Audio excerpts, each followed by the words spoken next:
This video will be about how we can use concave lenses and convex lenses to create two common optical abnormalities that are seen in the human eye. So before us we have the human eye, very simplistic diagram. The important thing about this diagram is that it shows that we have both the cornea and the lens converge light back to the retina. So what's happening is that these light rays converge. Now when there's a problem with the eye, for example, when we have an eye that is too long, or also an eye that has too much curvature in the cornea, we get light that converges at a point before it reaches the retina. So the light is not focused on this point at the rear of the retina anymore, and there's this sort of large area where the focus is spread over, resulting in a blurry image. So this is myopia, it's nearsightedness, which means that you're able to see things that are near to you but have trouble seeing things at a distance. So these parallel light rays coming in converge too early, so to speak, in terms of the eye. So if there's too strong of a convergence, we can use a divergent lens in order to correct this, and we can see why from the properties of a divergent lens.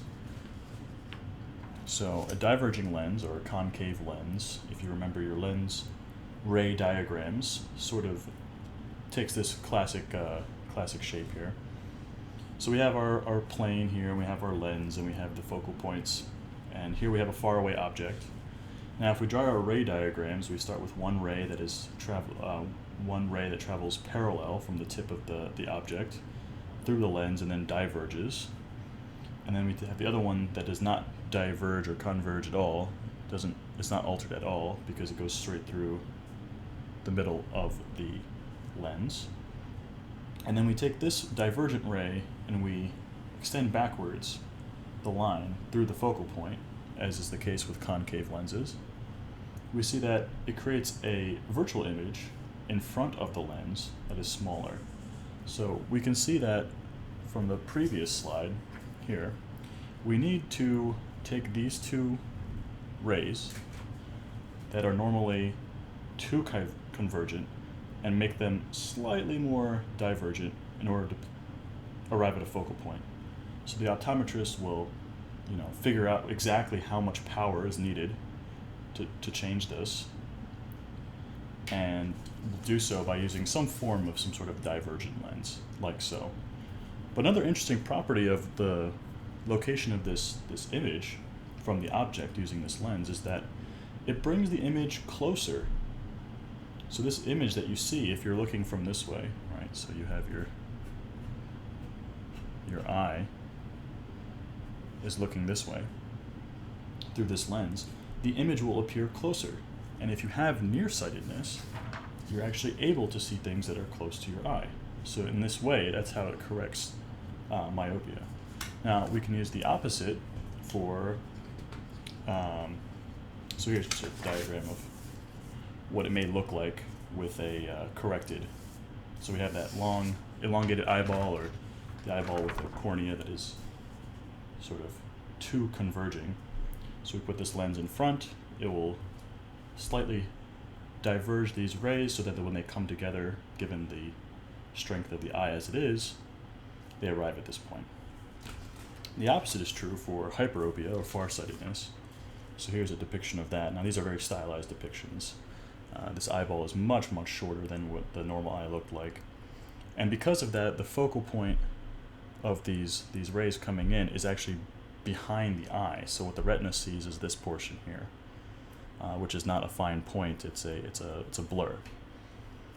So if we used a diverging lens for myopia, then you can probably guess that we can use a converging lens for hyperopia, because these rays are not converging enough. They need to converge more to a point. So if we look at the properties of a converging lens, we can see why. So farsightedness, you can see far, but you can't see things up close. So here's something that's up close.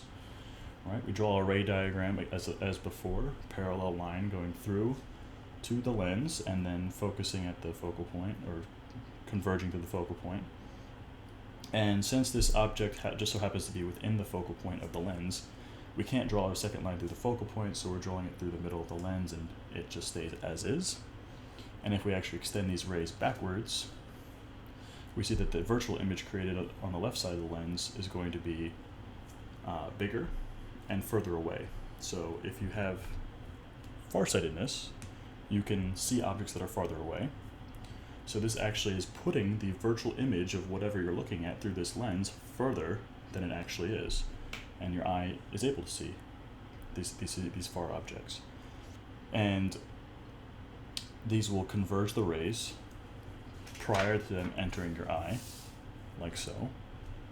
So here's a converging lens, or a convex lens. It will converge, it will pre-converge these rays before they enter your eye, and then by the time they touch the back of your retina, they will converge to a point. Before they were converging back here, and now, that focal point is shifted, not necessarily the focal point of the lens, but the focus of the rays coming in will be focused on the retina. So those are two different ways to cure vision impairments. And then if you heard of LASIK surgery, so instead of using lenses, in this case, if we go back to our normal eye, the way LASIK surgery works would be, instead of putting a lens or something in front of the eye, a contact lens or glasses, they actually go in with a laser and they reshape the cornea. So they'll actually create more curvature or less curvature. They'll make this flatter in order to change the shape of this so that the light entering results in a normal picture for the human eye. So by using converging and diverging lenses, so convex or concave lenses, we see how we can bend light in order to correct visual impairments.